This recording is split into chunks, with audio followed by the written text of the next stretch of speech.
Okay, so we have the lovely Gwen who is in the attendees at the moment. So let me just promote her to panelist.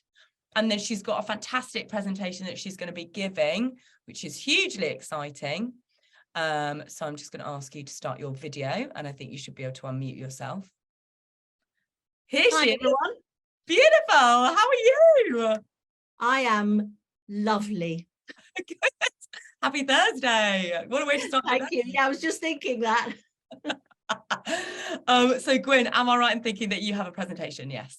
I have. So I need to share that, don't I? Yes. And in fact, actually, let me just quickly change a bit of settings. There we go. You should be able to share now. Okay, try again then. Aha, here we go. Okay. Then you could just kick me off, I think. Lovely. Start. Fantastic. Wonderful. So I am lucky enough to be kicking off today's absolutely fantastic schedule. I want to watch some of this. I really do. What a cast list. And in fact, I started my career at AMV in 1987. So I'm very pleased to see that you've got a nice video from them. So thank you very much for coming and welcome. Now, a copy of all of these slides and all the links I embedded will be made available by Eric afterwards, because obviously we don't have time to go in and out like that. So me when I was you, this is me at the beginning of my career, spot the Kate Bush perm. We all had the Kate Bush perm at that point. And I was considered really diverse in that I was born in Scotland and I went to a red brick uni. I'm glad to say that we've moved a long way in the last 36 years. And I'd like to persuade you today to consider a career in advertising. It served me well. I've had a brilliant time for all those years. Let me tell you a little bit about the industry. Okay. We're a very vibrant industry. According to the Advertising Association, the UK's ad market is still growing and is likely to reach 36 billion this year. It's the largest market in Europe, and it's the third largest globally, behind the US and China. And we're important for the economy as well, because it's reckoned that we bring in £6 for every pound spent on advertising. So we're doing a good thing for the economy. It's also fair to say that the UK wins a lot of creative awards. We're probably the second most awarded market if you totted up all the awards. This is a very famous one, the Cannes Lion, that everybody wants to get. I really recommend that you look at the Cannes portfolio. There's some absolutely cracking and entertaining ads. So we're a fantastic industry, but you know, how many people work in advertising? So if you had to guess, what would you guess? Anyone like to say? I think you would be surprised to find that it's over a million. Over a million. That's apparently 3.2% of the labour market. So there's a lot of jobs out there in our industry, and there's no reason at all why you shouldn't be someone who gets to be one of those people. This is from our careers hub, and I do not intend to go through it, and you're all very relieved to hear that, I'm sure. But you can see that there's a lot of stages in taking the client's brief and eventually turning it into some ads that some media agency people put out there, and then you work out if it worked and what didn't work, and you go round again. And as you can see, there's a phenomenal number of people involved at all stages. If you go onto our careers site, you will be able to see all these different roles that play a part. So account planners, creatives, insight people, producers, art buyers, media planners and buyers, phenomenal. Econometricians. I'd be very impressed if any of you knew what econometrician meant, but you can find it as a job role on our careers site. So please do visit that. What What entry-level jobs are there? Now, I've asked the lovely Sam to set me up with a Zoom poll here. So poll, please. And if not, we'll just do it another way. There we go. Launched. Fantastic. Now, guys, what I want you to do is say which of these are real jobs in advertising and which you think are fake. So is it true that account exec is a job in advertising, or do you think it's false? So go ahead and have a go. And at the end, when Sam and Mike tell me that we've had lots and lots of votes, then we will share the results and I will tell you which ones are real and which ones are fake. And these are all theoretically entry-level jobs as well that I've made up. So you tell me which ones you think are real and which ones you think are fake. We've had 5 out of 15 votes here, so going up steadily. Fast work, guys. Decisive.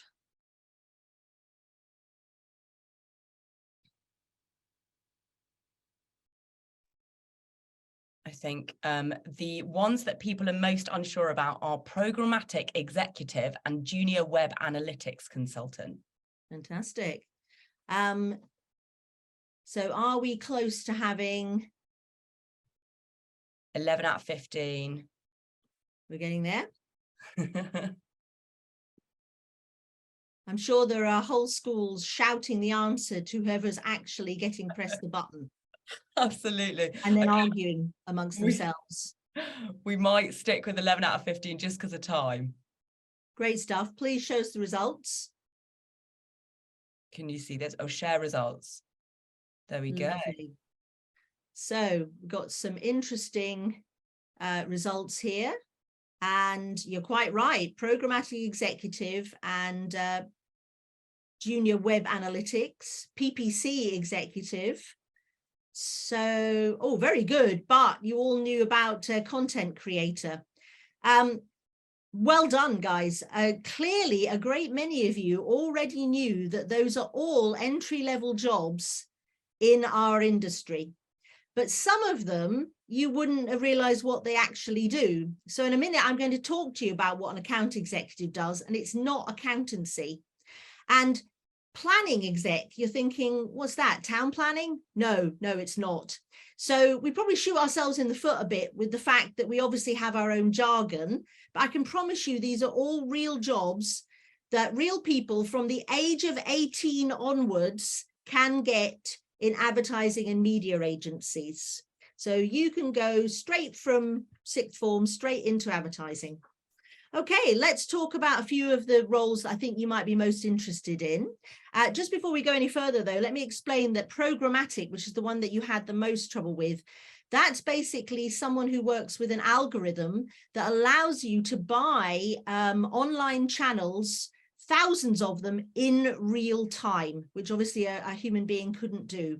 And it's got a very exciting future because so many things now can be bought, including posters, not just telly. Okay, so moving on, guys. Let's talk about creativity and bringing the brief to life. That's the creative team. They're always pretty much an art director and a copywriter. The most important thing for them is what's known as the single-minded proposition. So that's the absolutely key thing they need to know. You've got to come up with an idea, and then you've got to find lots of ways to execute it. So one of my favorite campaigns of all time has got to be the love-hate campaign from Marmite, because that's a real insight. You either love it or you hate it. And I howled with laughter at the spoof they did on the kind of RSPCA guys going in and rescuing half-used Marmite jars. And I very much laughed when they said, oh no, there's a baby one. Anyway, do look up that campaign. It's absolutely fantastic. If you want to be a creative, you've got to be curious and passionate. You can't be like, well, I'm not interested in bleach today. And you've also got to know that it's a life where you're top of the pile, but you also get rejected all the time. So your creative director rejects your ideas, or the client does, or research does, or something does. Yeah. So not a lot of your first ideas get made, but when they get made, it's absolutely wonderful, because as Jerry Della Femina said, advertising is the most fun you can have with your clothes on. And that's true. If you'd like a bit of fun, then you will probably very much enjoy working in our business. I started Abbott Mead Vickers in 1987 as an account exec, also known as client service. And basically, this is the person in the middle between the agency and the client. And it's their job to get everything moving and for it all to be successful. And as a result, you need to be very organized. You need to be a persuasive sort of person. You need to be quite resilient because both sides will be quite cross with you or quite pleased with you on an average day. You have to be able to juggle projects, I might add, not balls, and very attentive to detail, enthusiastic, energetic. You're going to need all that energy. But there's no doubt that without this function, agencies cannot survive. It's absolutely vital function. It's probably the biggest number of entry-level jobs in any one year. And then finally, just want to do a shout out to media agencies. And to say, if you're even vaguely numerate, this is an incredibly exciting career, because you need to work out who we should be talking to, how many of them, how often we should be talking to them, where can I get them, what can I afford, who else is talking to them and how, you know, do I have to spend more money to get more share of their voice, as it were. And it's an absolutely fascinating and creative role working in a media agency. And again, a lot of entry-level jobs are for that.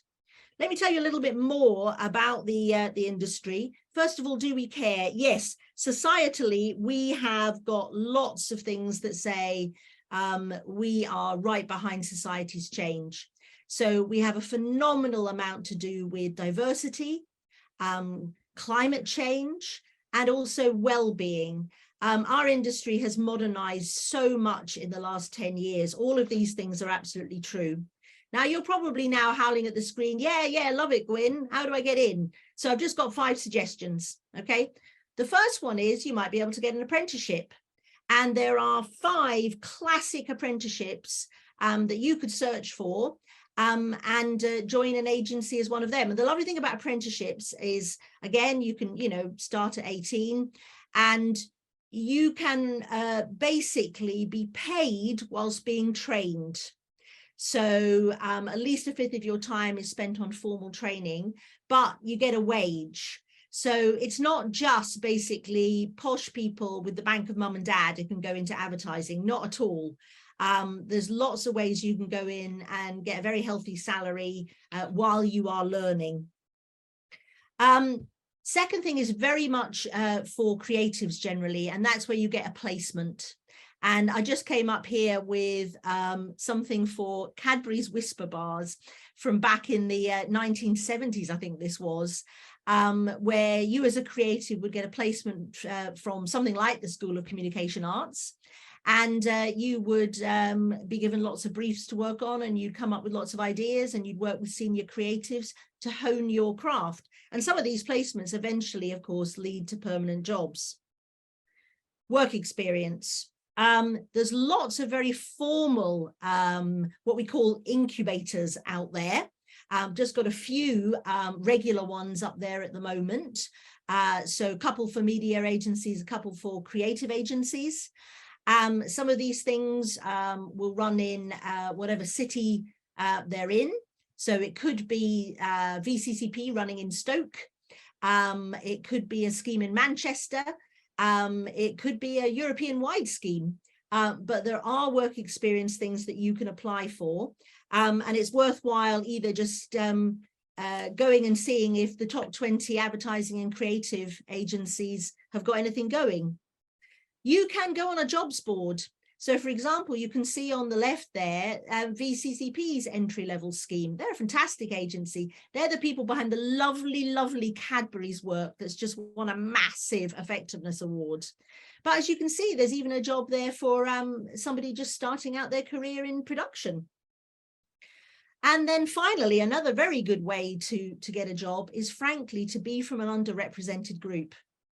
So to be from a more varied ethnicity, to be not neurotypical, to be a woman who wants to be a creative. Every type of diversity makes up our society. And we want ad and media agencies to represent society, because how else can we understand what people want if we're not the people? So we are very, very keen to recruit people of all ages, all ethnicities, you name it. We want to be represented in that way. And it means that there's a way that you can get in, because there's a ton of organizations that can help you. And I've just named 2 of them there. But as I said, all the links are in. Finally, any teachers listening to this, and I'm sure that you are listening and supervising everyone, we run something called Ad Unlocked every November. And it's where you can basically sign your school up, and your school can get to visit an agency and find out for themselves. And there's a link in there that you can play later, which is all about a day of Ad Unlocked at various agencies like M&C Saatchi and Mother. Thank you very much, everyone. I look forward to getting some questions that I will answer later. Fantastic. Thank you so much, Gwen. Bang on time, by the way. I must commend you on that. Fantastic.